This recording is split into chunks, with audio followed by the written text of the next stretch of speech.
The most common symptoms of a stroke include weakness in the face, arm, or leg, especially on one side of the body, sudden confusion, trouble speaking or seeing, loss of balance or coordination, sudden severe headache with no known cause. If you think someone may be having a stroke, act fast and do the following test. Ask the person to smile. Does one side of the face drop? Ask the person to raise both arms. Does one arm drift downward?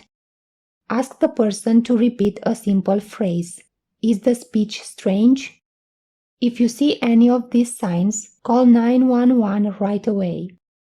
There are three main types of stroke: ischemic stroke, hemorrhagic stroke, transient ischemic attack. Ischemic stroke happens when the blood flow through an artery that supplies oxygen-rich blood to the brain is blocked. The two most common causes of obstruction are a heart condition called atrial fibrillation. It results in an irregular heart rhythm that may cause the blood to pool in the two upper chambers of the heart, called atria, and form clots that can travel to the brain and block blood flow, causing a stroke. Patients with atrial fibrillation could feel palpitations and shortness of breath, and the risk of a stroke can be greatly reduced by using blood thinners. The second cause is a condition called carotid artery disease, which means formation of atherosclerotic plaques at the neck arteries called the carotid arteries.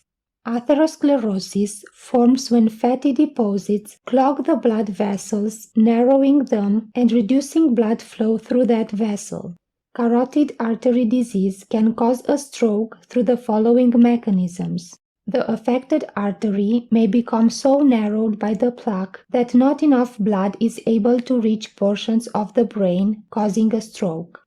A piece of a plaque may break off and flow to smaller arteries, causing a blockage that leads to stroke. Plaques may crack and body reacts as to an injury, sending blood cells to help the clotting process, which results in a clot that blocks blood flow to the brain, causing a stroke. Hemorrhagic stroke happens when an artery in the brain ruptures and blood floods the surrounding tissue.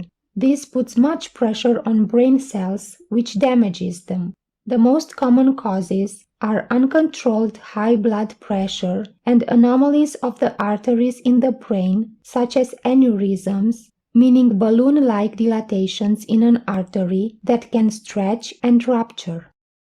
Transient ischemic attack is kind of a mini stroke because the artery is blocked for a short period of time, usually less than 5 minutes, but should always be a warning sign that something is wrong. Paying attention to a transient ischemic attack can save your life, as in most cases, if not treated, it is followed by a stroke. Regardless of the type of stroke, quick treatment is essential and can save lives. So it is important to get to an emergency room as soon as possible.